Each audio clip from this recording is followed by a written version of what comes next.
Irmãos queridos, nós vamos abrir a palavra de Deus no livro do profeta Isaías, capítulo 40, e nós faremos a leitura dos versos 12 até o verso 31.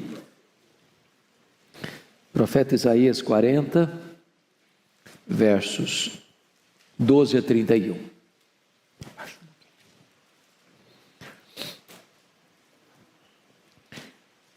Eu peço que depois da leitura você mantenha a sua Bíblia aberta comigo nesta passagem. Peço só que você perceba um detalhe.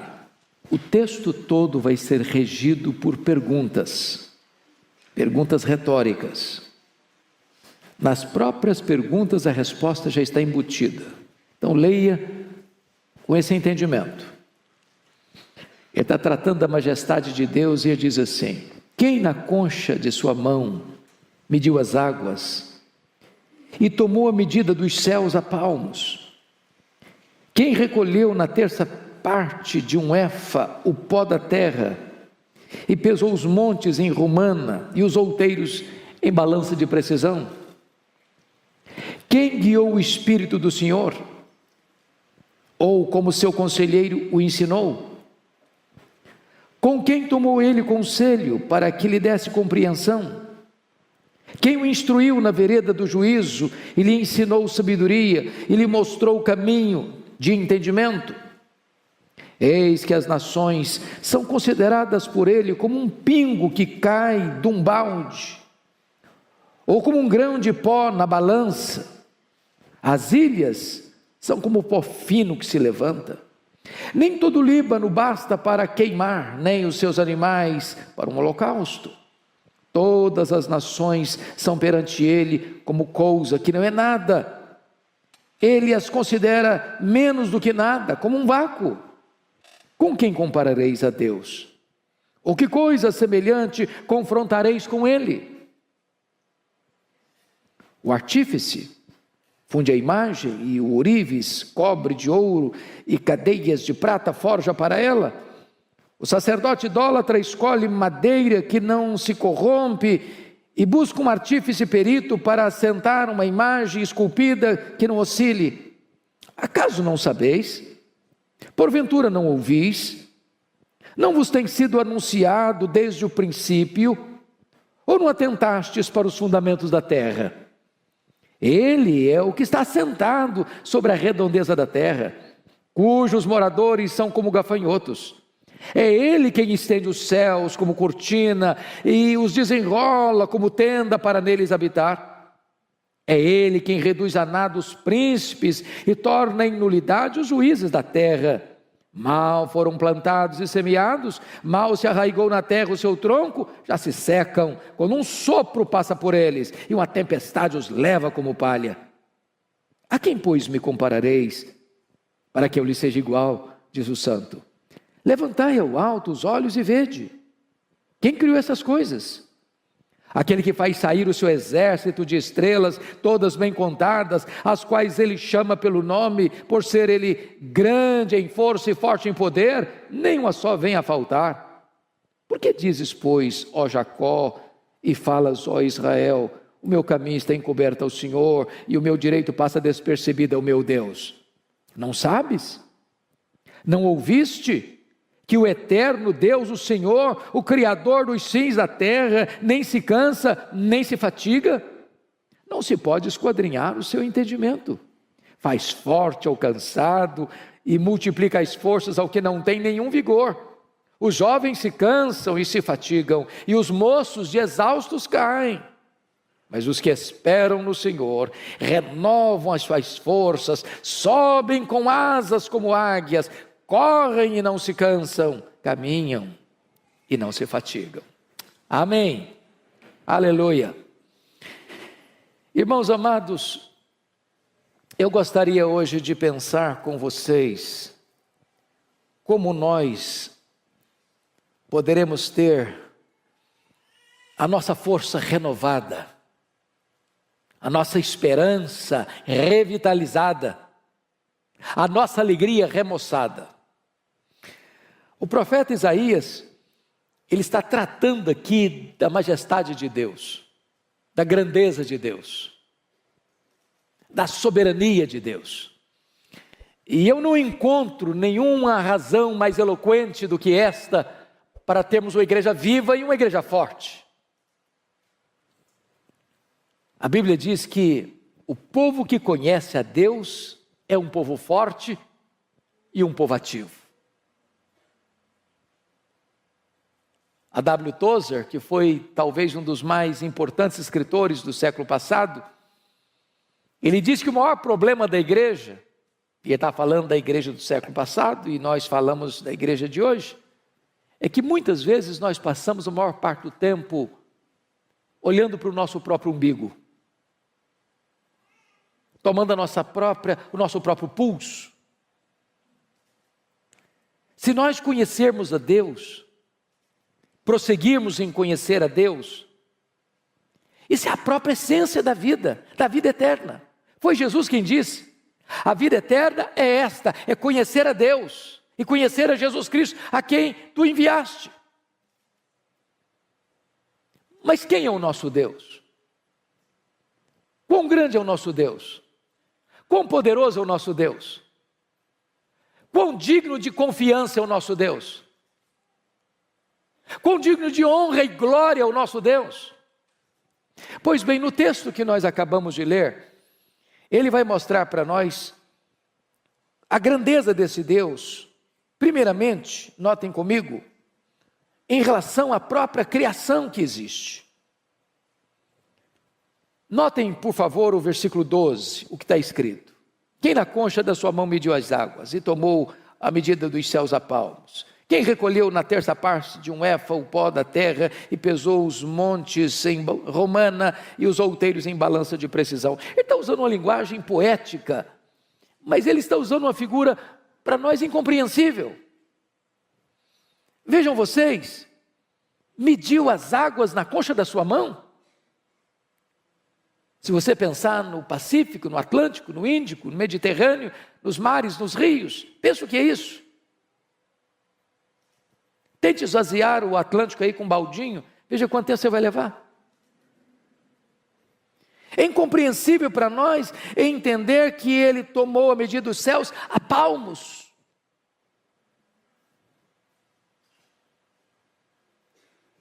Mas qual a extensão dos céus? Os cientistas não sabem dar uma resposta. Eles não têm essa resposta. Porque, na verdade, isso é uma matéria em aberto. O que nós sabemos é que este universo, que ele mediu a palmos, não é infinito, porque a infinitude é atributo exclusivo de Deus. Mas se conhece, se sabe hoje que o nosso universo tem mais de 93 bilhões de anos-luz de diâmetro.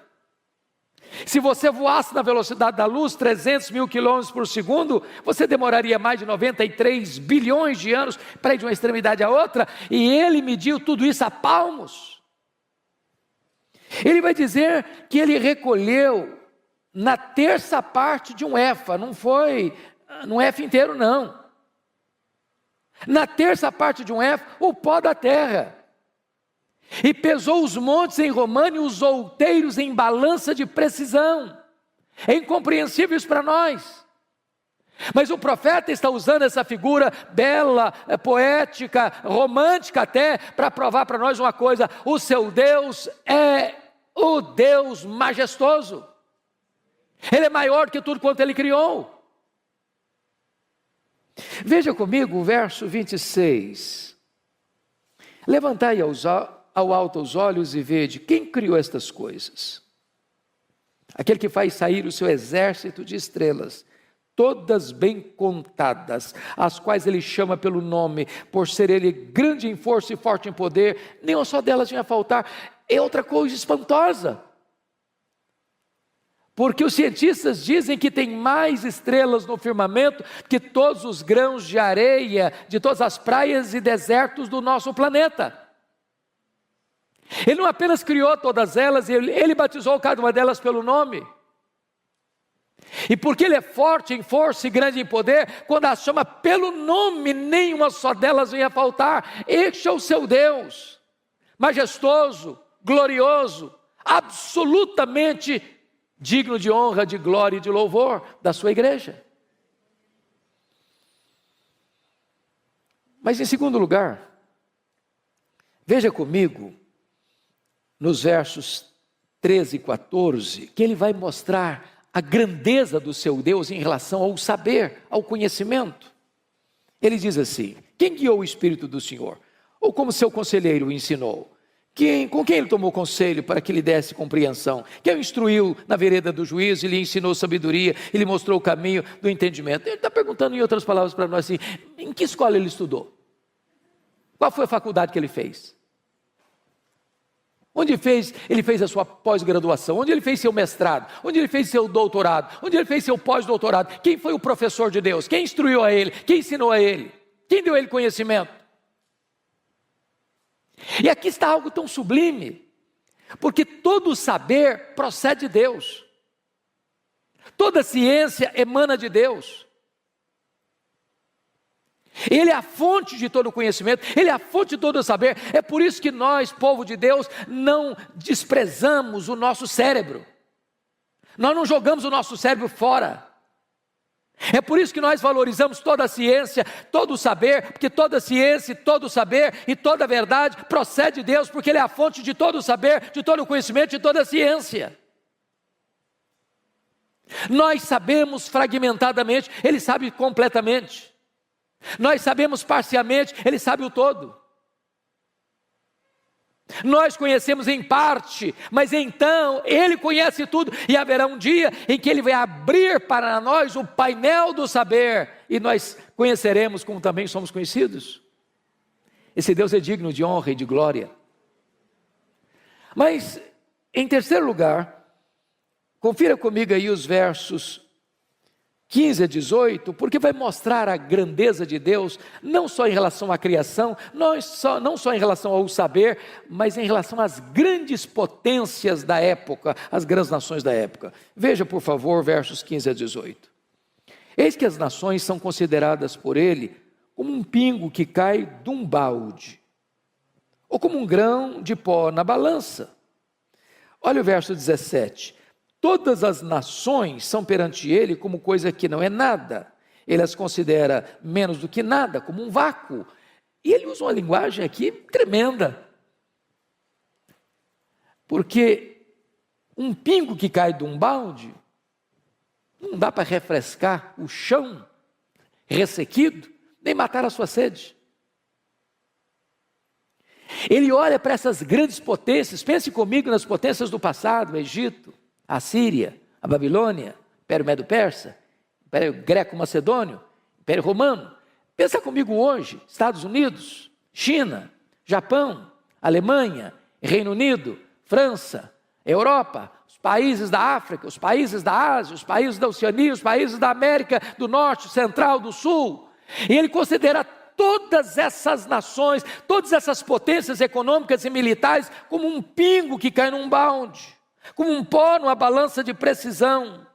Aliás, ele vai além do seguinte: é como nada, é como menos do que nada, é como um vácuo. Então as nações que se insurgem contra Deus, as nações que blasfemam de Deus, as nações que acham que elas mesmas são a própria divindade, Deus olha essas conspirações todas da terra, diz o Salmo 2, e ri. Porque Ele quem levanta reinos e abate reinos, Ele quem coloca reis no trono e faz esses reis apiarem no trono, e só Ele é Deus, só Ele é o Rei Supremo. Mas o profeta Isaías vai além e vai mostrar a majestade de Deus, a grandeza de Deus, em quarto lugar, em relação aos ídolos. Confira comigo os versos 19 a 21. O artífice funde a imagem, o ourives a cobre de ouro e cadeias de prata forja para ela. O sacerdote idólatra escolhe madeira que não se corrompe, busca um artífice perito para assentar uma imagem esculpida que não oscile. Acaso não sabeis? Porventura não ouvis, não vos tem sido anunciado desde o princípio, ou não atentastes para os fundamentos da terra? Ele está agora comparando Deus, o nosso Deus, o único Deus vivo e verdadeiro, com os ídolos dos povos. Quando Deus tirou o seu povo de Israel do Egito, por que mandou 10 pragas? Poderia ter sido 2, 3, 4, 5, 6. Por que 10? Porque cada praga daquela desbancava uma divindade do panteão egípcio. Ele está mostrando que só Ele é Deus. Que os deuses dos povos são deuses falsos. Não são deuses de verdade. Quando você olha o Império Assírio, ele tinha muitos deuses. Quando você olha o Império Babilônio, ele tinha muitos deuses. Quando você olha o Império Medo-Persa, tinha muitos deuses. Quando você olha o Império Grego, tinha um panteão de deuses gregos. Quando você olha o Império Romano, tinha um panteão de deuses romanos. Mas só Deus é Deus. Aquilo que os homens chamam de deuses, aquilo que os homens dizem que esse é o padroeiro, esse é o protetor, essa é a protetora, não protegem eles mesmos. São feitos por mãos humanas, de barro, de gesso, de pedra, de pau. Mas o nosso Deus reina, o nosso Deus é soberano, Ele é o Deus autoexistente, Ele é o Deus infinito, Ele é o Deus imenso, Ele é o Deus eterno, Ele é o Deus imutável, Ele é o Deus onipotente, Ele é o Deus onipresente, Ele é o Deus onisciente, Ele é o Deus transcendente, Ele é o Deus soberano, só Ele é Deus. Mas o profeta Isaías vai além. Vai mostrar para nós agora a grandeza deste Deus em relação aos governantes da época, os príncipes da época. Olha o que ele vai dizer nos versos 22 a 25. Ele é o que está assentado sobre a redondeza da terra, cujos moradores são como gafanhotos. É Ele quem estende os céus como cortina e os desenrola como tenda para neles habitar. É Ele quem reduz a nada os príncipes e torna em nulidade os juízes da terra. Mal foram plantados e semeados, mal se arraigou na terra o seu tronco, já se secam quando um sopro passa por eles, e uma tempestade os leva como palha. Onde está a soberba dos faraós? Onde está Senaqueribe? Onde está Nabucodonosor? Onde está Ciro o Grande? Onde está Dario I? Onde está Alexandre o Magno? Onde estão os Césares de Roma? Onde está Júlio César? Onde está César Augusto? Onde está Tibério César? Onde está Calígula? Onde está Cláudio? Onde está Nero? Onde está Domiciano? Onde está Décio? Onde está Diocleciano? Onde estão os grandes imperadores? Onde estão os grandes reis? Eles sobem ao poder, eles descem ao poder, a flecha da morte os atinge lá nos seus palácios, mas o nosso Deus reina, o nosso Deus reina, o nosso Deus reina, só Ele é Deus. E agora, o profeta Isaías vai mostrar para nós as implicações disso. Porque se eu creio nesse Deus, que é soberano, que é majestoso, isso tem implicações. Tem implicações. Então vejam comigo como é que Isaías vai aplicar isso no verso 27. Porque, pois, dizes, ó Jacó, e falas, ó Israel, o meu caminho está encoberto ao Senhor, e o meu direito passa despercebido ao meu Deus. Aí você começa a perceber que as próprias queixas do povo tinha a ver com o fato, o povo não estava conhecendo o seu Deus. Aliás, lá no começo do livro, Isaías diz que o boi e o jumento conhecem o seu dono. Mas o povo de Israel não estava conhecendo o seu Deus. Se nós não conhecermos a Deus, irmãos, nós seremos um povo fraco, tímido, acovardado. Nos assustaremos com qualquer barulho produzido pelos homens. E aí o profeta pergunta assim: por que dizes, ó Jacó, e falas, ó Israel, o meu caminho está encoberto ao Senhor, o meu direito passa despercebido ao meu Deus? Nota que são duas queixas graves contra Deus. A primeira delas é que Deus não está notando o que está acontecendo. A segunda é que Deus é injusto. Porque se o meu caminho está encoberto ao Senhor, é porque não é onisciente, é porque não sabe, é porque não vê, é porque Ele é limitado. Agora, quando Ele diz aqui que o meu direito passa despercebido ao meu Deus, está dizendo, Deus é injusto, eu mereço e Deus não me dá. Eu estou passando por uma situação que eu não mereço passar. Eu mereço coisa melhor. Eu devia ter coisa melhor. E Deus não está me dando o que eu mereço.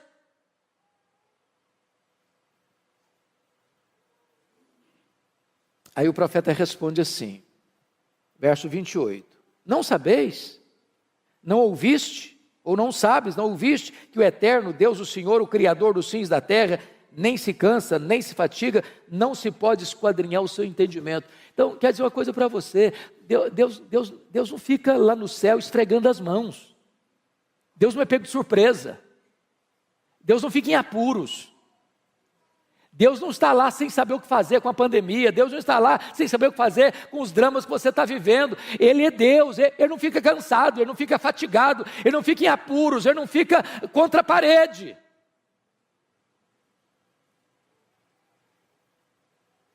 Mas notem uma coisa, não se pode esquadrinhar o seu entendimento. Sabe o que significa isso, irmãos? Tem muita coisa na vida que eu não vou conseguir explicar, pastor Erival não vai conseguir explicar, você não vai conseguir entender, você não vai conseguir explicar. Porque se eu pudesse entender Deus no seu aspecto pleno, eu seria igual a Ele, eu não seria Deus. Eu sempre serei limitado. Os atributos incomunicáveis de Deus nós não teremos nem no céu. Há coisas que você e eu não vamos entender. Eu fico olhando a história do Jó, por exemplo, que foi golpeado na vida financeira, na saúde, no casamento, nas amizades e com os filhos. E o que Jó fez? Ele perguntou, ele quer saber. Ele fez 16 perguntas, por quê, por quê, por quê, por quê, por quê? Ele fez 34 queixas contra Deus, e a resposta de Deus para ele foi o silêncio. E quando Deus falou, Deus não respondeu nenhuma das 16 perguntas, nenhuma das 34 queixas, ao contrário, Deus fez 70 perguntas para ele. A Bíblia diz que Deus o restaurou, mas Deus não explicou. O que Deus promete para você é restauração, nem sempre explicação. Às vezes você diz assim, pastor, é verdade, eu vou chegar lá no céu com a minha listinha de perguntas, eu vou querer saber muita coisa. Não vai querer nada. Não vai querer nada, sabe por quê? O céu é autoexplicativo. Primeiro instante que você chegar no céu, todas as suas dúvidas terão sido dissipadas. Lá não tem interrogações, lá não tem perguntas, lá tem respostas. Lá nós conheceremos como somos conhecidos. A nossa leve e momentânea tribulação aqui produzirá para nós eterno peso de glória, acima de toda comparação. Mas ele prossegue no texto, confira comigo no verso 29, quando ele diz assim, esse Deus faz forte ao cansado e multiplica as forças ao que não tem nenhum vigor. Talvez você está hoje aqui, meu irmão, de tanque vazio. Talvez você está aqui andando na reserva.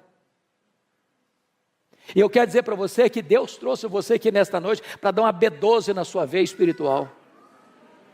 Deus trouxe você aqui hoje para dizer o seguinte, olha meu irmão, você não precisa andar fraco e abatido não, você pode ser fortalecido, o Deus Todo-Poderoso é o seu Deus, é o seu Pai, e Ele está aqui hoje para fortalecer você, levantar você. Ele diz no verso 30, confira comigo, os jovens se cansam e se fatigam, e os moços exaustos caem. O que ele está dizendo? Hoje eu assisti o sermão do pastor Ivaldo, às 8 horas, e ele deu uma pincelada nesse assunto aqui.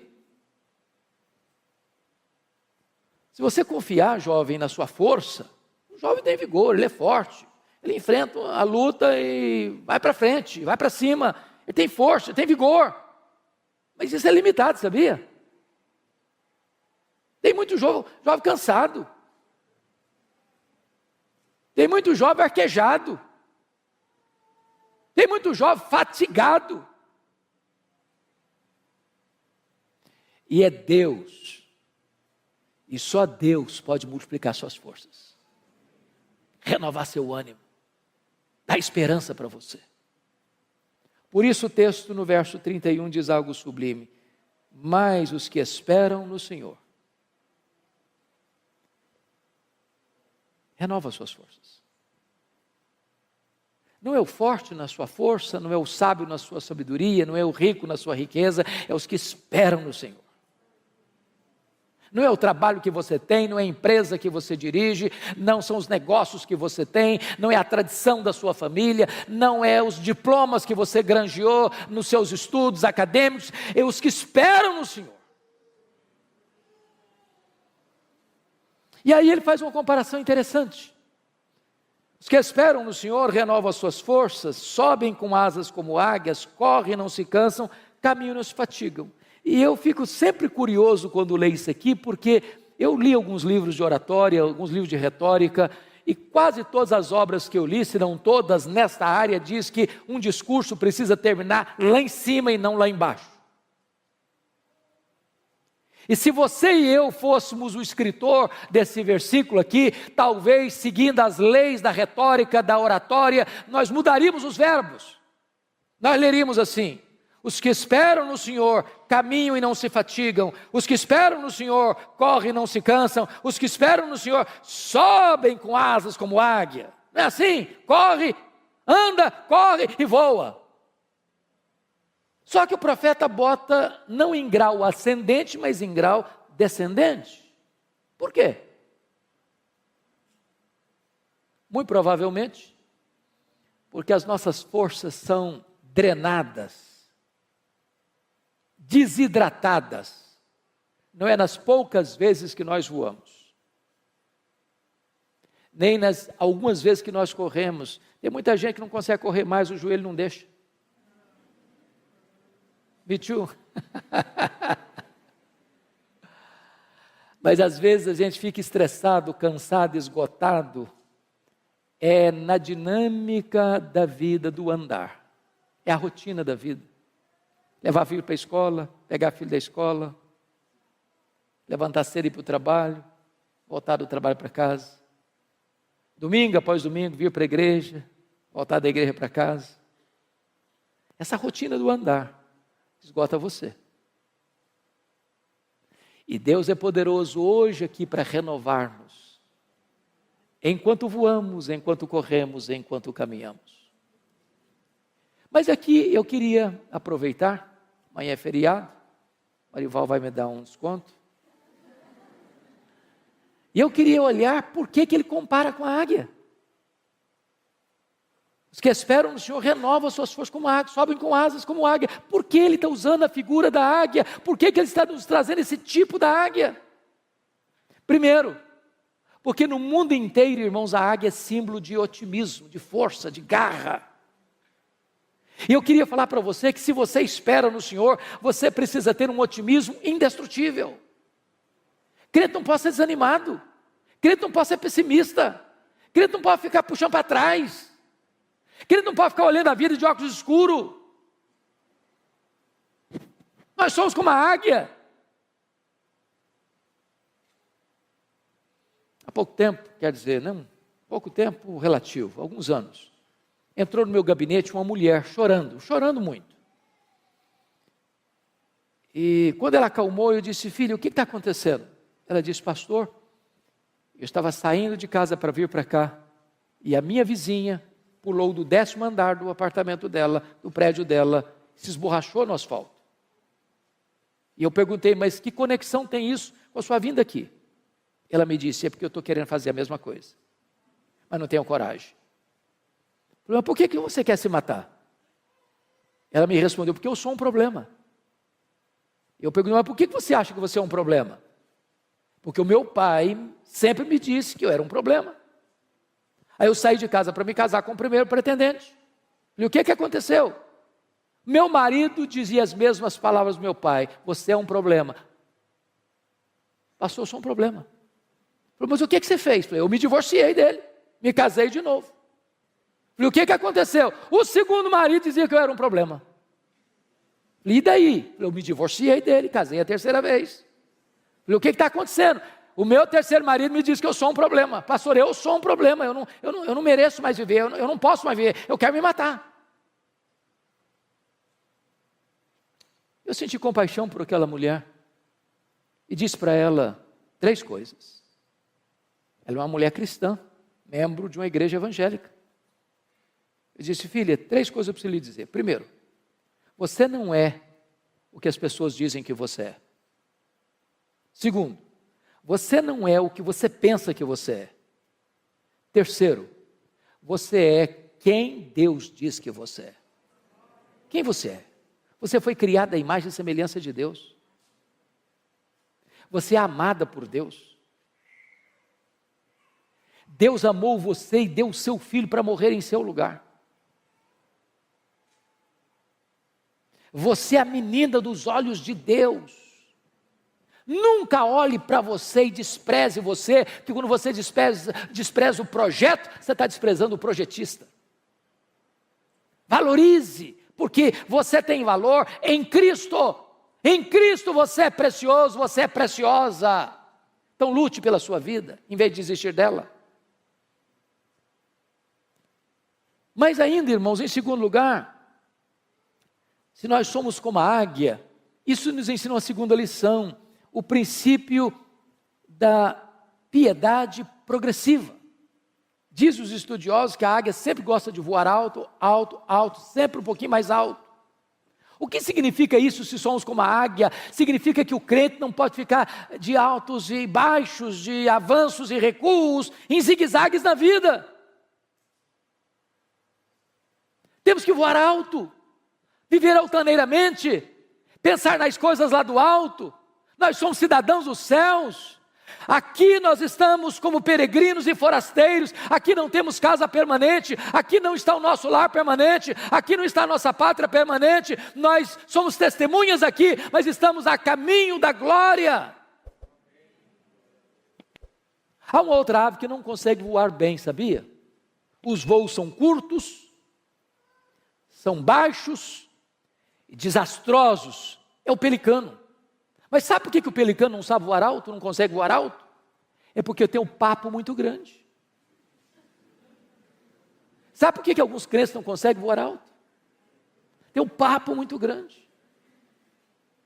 Gente ensimesmada, gente narcisista, gente egoísta, gente que se sente um gigante quando não passa de um pigmeu.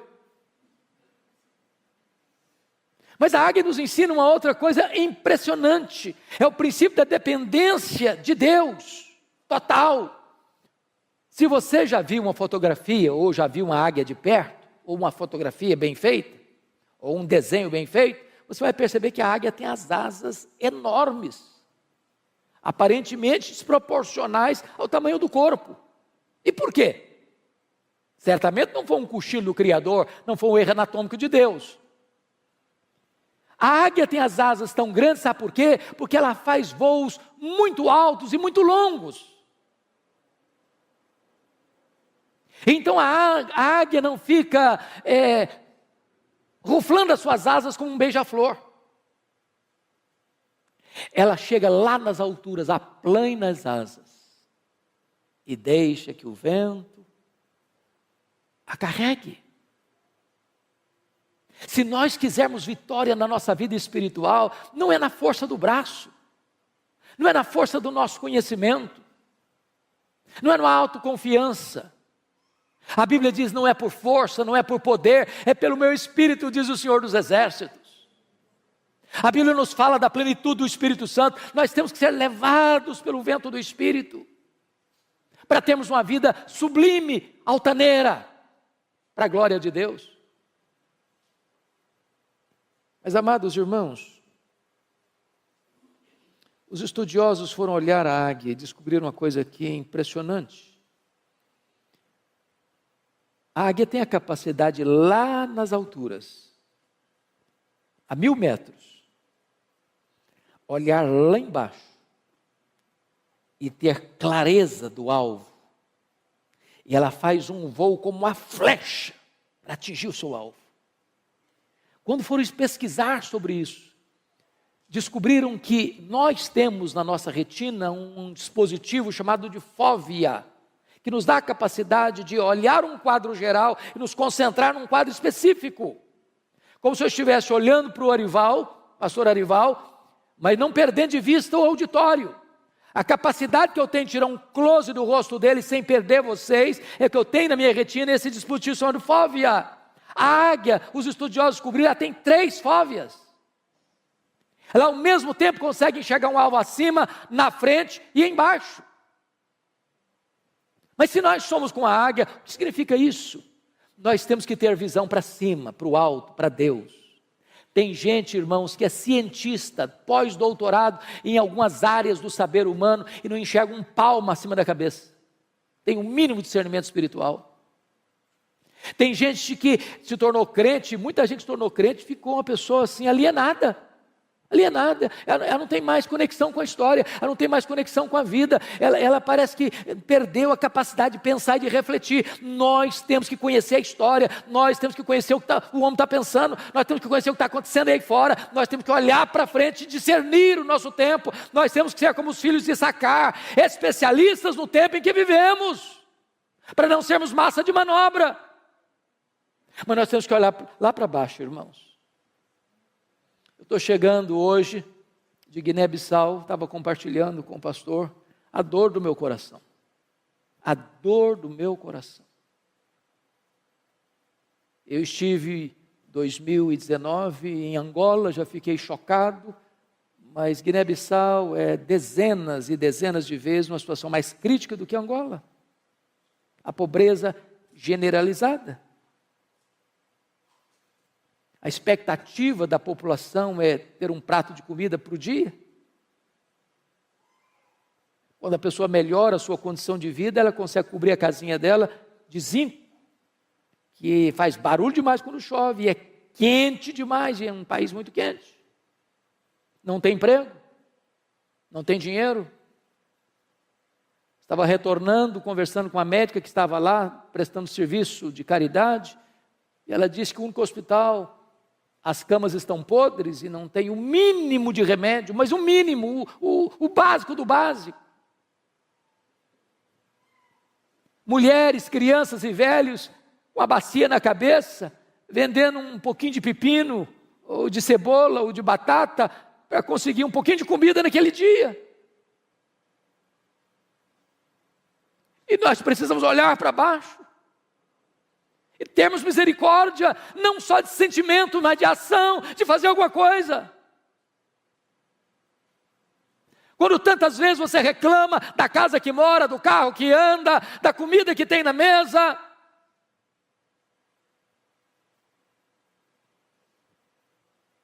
Mas ainda, irmãos, me permita 2 coisas para encerrar.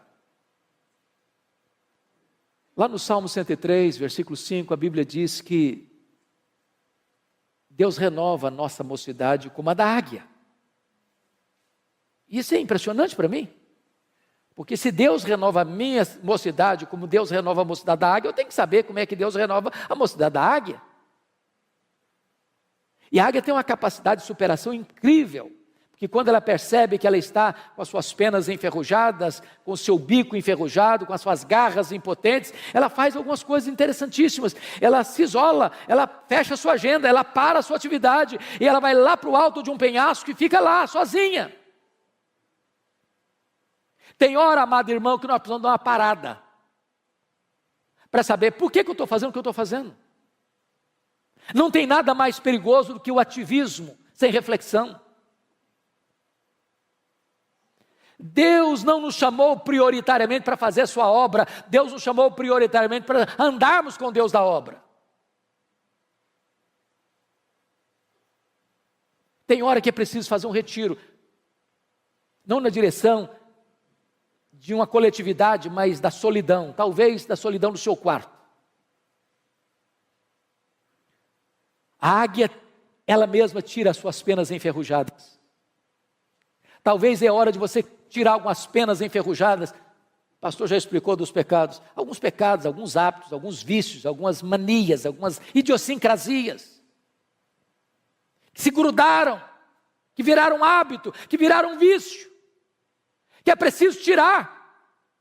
Vai doer, vai sangrar, mas enfrente isso se você quer ser restaurado por Deus. A águia amola o bico na pedra para tirar aquela ferrugem. Irmãos amados, se nós queremos restauração de Deus, nós precisamos afiar o bico, sabia? Tem muito crente entrando em brigas feias, nos bastidores da internet. Brigas horríveis, falam mal uns dos outros, criando contenda uns com os outros.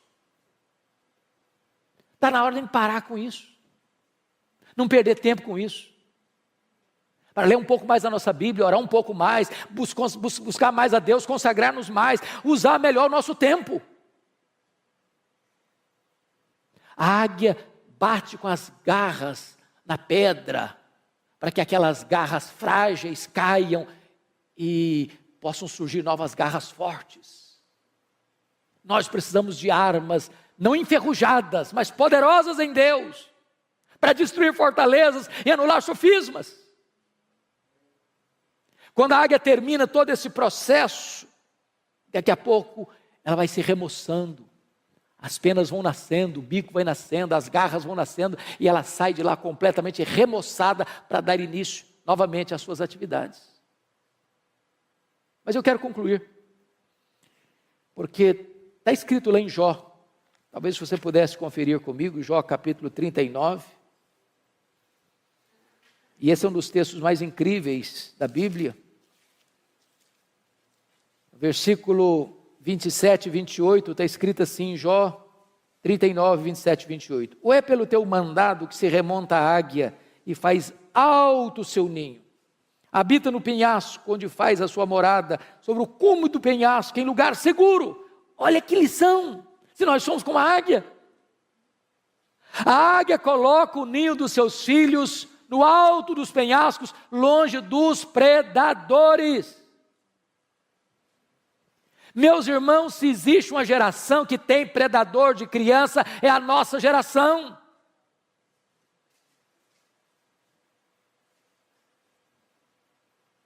Os carros de sons ficam nas portas das escolas, panfletando meninada. É uma festa hoje, é uma reunião amanhã, é uma proposta hoje, é outra proposta amanhã. As igrejas até recentemente estavam preocupadas com seus adolescentes. Hoje não é mais com adolescente que o povo está preocupado, não. É a idade de 4 a 9 anos, é nessa idade que estão dizendo para o menino, é aí que você vai decidir se você vai querer ser homem ou mulher. Estão querendo destruir a nossa geração de crianças. E nós, pais, precisamos colocar o ninho dos nossos filhos no lugar alto, longe dos predadores.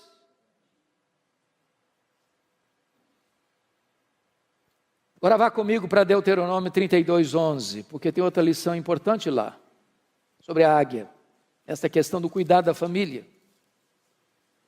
32, 11, está escrito o seguinte: como a águia desperta sua ninhada e voeja sobre os seus filhotes, estende as asas e tomando-os, os leva sobre elas. O que ela está querendo dizer aqui? O que é isso aqui? Quando os filhotes da águia, lá no alto dos penhascos, está na hora de sair do ninho, está na hora de começar a vida, o que ela faz? Ela vai lá em cima e começa a voar em cima do ninho. Sabe o que ela está dizendo para os filhotes? Olha para mim, faça o que eu faço, siga o meu exemplo. Nós ensinamos mais os nossos filhos com exemplo do que com palavras, porque os nossos filhos nos veem mais do que nos escutam.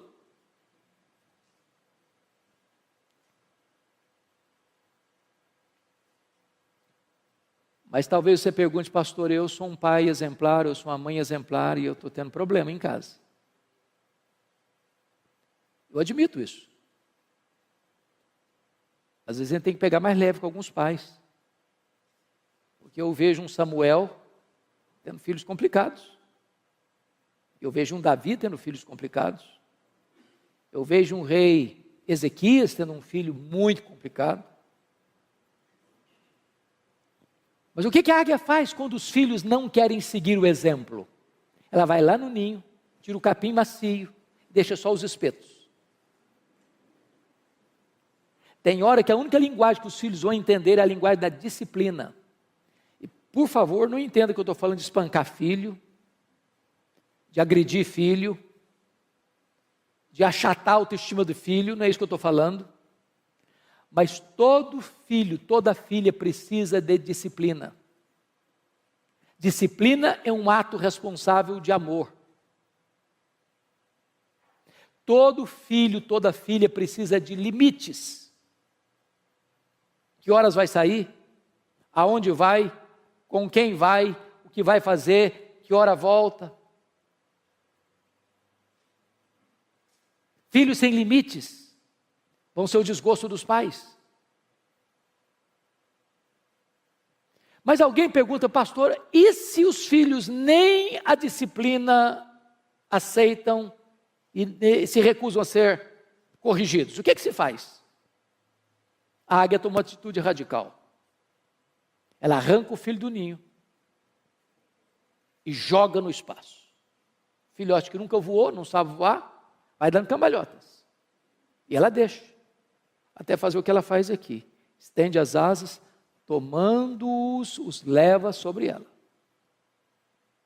E ela faz isso uma, faz isso duas, faz isso 5, faz isso 10 vezes, até que o filhote aprende a voar sozinho. A lei da águia é esta: meu filho precisa ser meu discípulo. Eu não desisto dos meus filhos. Eu não abro mão dos meus filhos. Aqui está um princípio espiritual. Não abra mão dos seus filhos. Não desista de seus filhos. Você não gerou filho para a morte, você não gerou filho para o cativeiro, você não gerou filho para povoar o inferno. Seus filhos são herança de Deus. Lute por eles, chore por eles, ore por eles, jejue por eles, não desista deles.